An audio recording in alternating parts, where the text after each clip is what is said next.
Des voitures électriques qui prennent feu, j'ai déjà fait plusieurs vidéos dessus. On a vu ça et c'est devenu tellement important que maintenant elles sont interdites dans les ferries en Grèce et en Norvège. Elles sont interdites ou on est en train de les interdire dans les parkings souterrains dans plusieurs pays. Bref, on a des voitures électriques qui prennent feu et qui sont impossibles à éteindre. Et je vous avais demandé, vous, est-ce que vous êtes prêt avoir une voiture électrique dans votre garage? Parce que ça pose quand même de véritables questions. Eh bien, Claire, une mère de famille de 44 ans, a répondu: oui, oui, je veux bien avoir une voiture électrique dans mon garage. Eh bien maintenant, Claire n'a plus de maison. Bonjour et bienvenue dans cette nouvelle vidéo de DME. En direct, comme toujours, si vous n'êtes pas abonné, je vous suggère de le faire et de cliquer sur la cloche pour être prévenu lorsque je sors une nouvelle vidéo. Oui, Claire n'a plus de maison. C'est une mère de famille de 44 ans. Elle met sa voiture électrique dans son garage. Elle la met même pas en charge. Même pas en charge. La voiture explose. Et la maison est ravagée. Et les pompiers mettent plusieurs heures à réussir à éteindre l'incendie. C'est de la folie douce et ce n'est pas un cas isolé. On va regarder ça ensemble. Mais on peut quand même se poser de vraies questions, des vraies questions, sur les risques associés à l'utilisation des voitures électriques. On peut se demander pourquoi ça ne fait pas plus d'écho, pourquoi on n'a pas un gouvernement qui dit, bah tiens, on va arrêter de promouvoir ce machin et on va regarder exactement les dangers. Mais comme ils sont amoureux de Gaïa, comme vous avez des amoureux de Gaïa, on regarde même pas les dangers pour les personnes. Allons voir ça ensemble. En mai dernier, un incident survenu à Blagnac, près de Toulouse, a ravivé les inquiétudes autour de la sécurité des voitures électriques. Claire, une mère de famille de 44 ans, a vu son véhicule électrique exploser, provoquant un incendie qui a rendu sa maison inhabitable. Donc vous avez vraiment une voiture qui a explosé dans le garage. Mais vous allez voir, alors peut-être que Claire nous ment, mais a priori, elle n'était même pas en charge. Cet événement souligne les questions persistantes sur les risques associés à l'utilisation des voitures électriques. Un incident dramatique. Le 16 mai, vers 16 heures, Claire n'était pas chez elle lorsque sa Renault Zoé de 2020, c'est pas une voiture extrêmement vieille quand même, 2020, achetée neuve, a explosé alors qu'elle était branchée à la borne de recharge située le long de l'habitation. Le feu s'est rapidement propagé, donc elle a été branchée, je me suis trompé, elle est branchée. Le feu s'est rapidement propagé à la maison familiale, ravageant tout sur son passage. Les pompiers, les pompiers ont mis près de 20 heures pour maîtriser l'incendie. 20 heures. C'est dangereux. Je suis désolé, mais des trucs qui brûlent pendant 20 heures, il faut quand même qu'on se pose la question sur le danger que ça représente. Je suis épuisé, confie Claire. On a dû vider toute notre maison, tout trier. Maintenant, c'est notre vie entière qu'on doit reconstruire. Alors Claire, est-ce que tu es contente d'avoir eu une Renault Zoé? Et vous, est-ce que vous êtes prêt à acheter des trucs comme ça, quoi, vous voyez? Alors, et Claire, vous verrez, n'est pas un cas isolé. Claire n'est pas un cas isolé. Donc, est-ce que vous êtes prêt à prendre le risque de voir votre maison en flammes, voir les pompiers essayer de l'éteindre pendant 20 heures?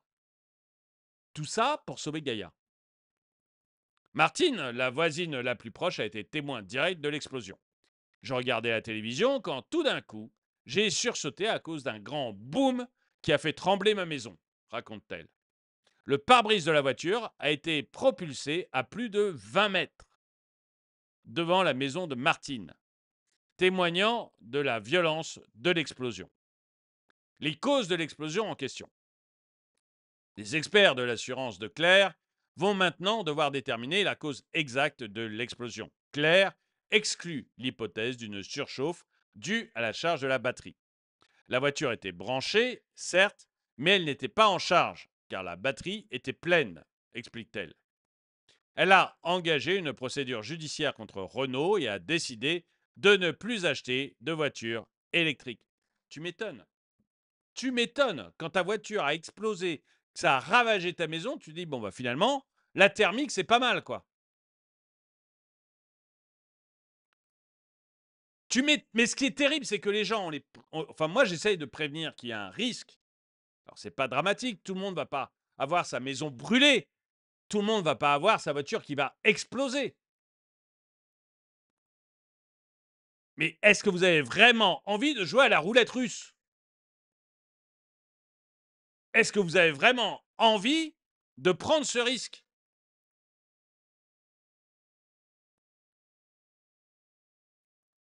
Un rappel récent de Renault. L'incident de Blagnac n'est pas isolé. Le lendemain de l'incendie, une autre Renault Zoé a explosé en Corrèze, à Collonges-la-Rouge. Vous voyez, enfin, c'est pas un cas isolé, vous avez des voitures qui explosent, quoi. En mars dernier, Renault avait rappelé 2 modèles Zoé en raison d'un problème de fabrication pouvant provoquer un court-circuit dans la batterie haute tension, augmentant le risque d'incendie. Bien que le véhicule Leclerc ne soit pas concerné par ce rappel, donc ce n'est pas une erreur de Leclerc, elle n'est pas concernée en principe. Pour Renault, la, pour Renault, la Zoé de Leclerc marche bien. Bon, alors plus maintenant, mais avant qu'elle explose, elle marchait bien. Ces incidents alimentent les débats sur les risques liés aux voitures électriques. Le dilemme de la régulation. La régulation et les constructeurs automobiles doivent trouver un équilibre entre l'encouragement de l'adoption des voitures électriques et la garantie de leur sécurité. Mais est-ce qu'il faut vraiment trouver un équilibre? Tant que c'est pas sûr, on prend pas, c'est tout. On vend quand c'est sûr. La réglementation doit être suffisamment stricte pour prévenir les incidents, mais ne pas freiner l'innovation et la transition vers des modes de transport plus durables. Les perspectives économiques. Du point de vue économique, les voitures électriques représentent un marché en pleine expansion. Les investissements dans la recherche et le développement des technologies de batteries plus sûres et plus efficaces sont essentiels. Selon une étude de Bloomberg, le coût des batteries a chuté de 89% depuis 2010, rendant les voitures électriques plus abordables pour les consommateurs. Mais je crois que le prix est encore extrêmement élevé, mais ça s'améliore, heureusement. Cette tendance devrait se poursuivre avec une nouvelle baisse des coûts prévue dans les prochaines années. La responsabilité des constructeurs. Les constructeurs automobiles doivent assumer une responsabilité accrue en matière de sécurité. Renault, par exemple, a pris des mesures pour rappeler les véhicules présentant des risques potentiels. Cependant, des incidents isolés peuvent nuire à la confiance des consommateurs. Une communication transparente sur les risques et les mesures prises pour les atténuer est cruciale pour maintenir la confiance du public. Conclusion. L'incident de Blagnac met en lumière les défis liés à l'adoption des voitures électriques. Les régulateurs, les constructeurs et les consommateurs doivent collaborer pour assurer une transition énergétique sûre et efficace. L'investissement dans la recherche et le développement, combiné à une régulation appropriée, sont essentiels pour surmonter les défis et réaliser le potentiel des voitures électriques en tant que solution de transport durable. Eh bien, écoutez, je ne sais pas, dites-moi ce que vous en pensez. Est-ce que vous allez acheter une voiture électrique? Est-ce que vous avez déjà acheté une voiture électrique? Et est-ce que ce genre de choses, la voiture qui explose, puisqu'il y en a eu 2 à 2 jours d'intervalle, est-ce que ce et bien, il y en a peut-être eu depuis puisque le journaliste a écrit son article après, mais est-ce que, est-ce que ça vous fait tiquer? Est-ce que ça vous fait réfléchir?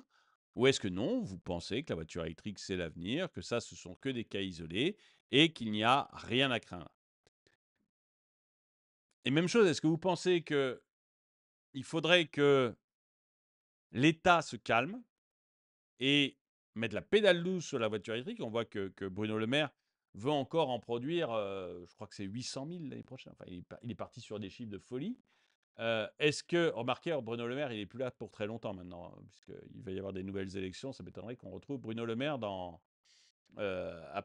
au mois de juillet. Mais bon. Mais est-ce que vous croyez que tout ça, c'est des actes isolés et qu'il ne faut pas ralentir la voiture électrique pour autant? Ou est-ce que vous pensez que non, ça montre quand même que la voiture électrique est dangereuse et qu'il faut absolument calmer le développement et regarder ce qui se passe. Dites-moi ce que vous en pensez dans les commentaires. En tout cas, merci d'avoir regardé cette vidéo. Mettez-lui un pouce vers le haut, commentez-la, partagez-la. Merci à tous ceux qui soutiennent la chaîne. Et moi, je vous dis à très bientôt.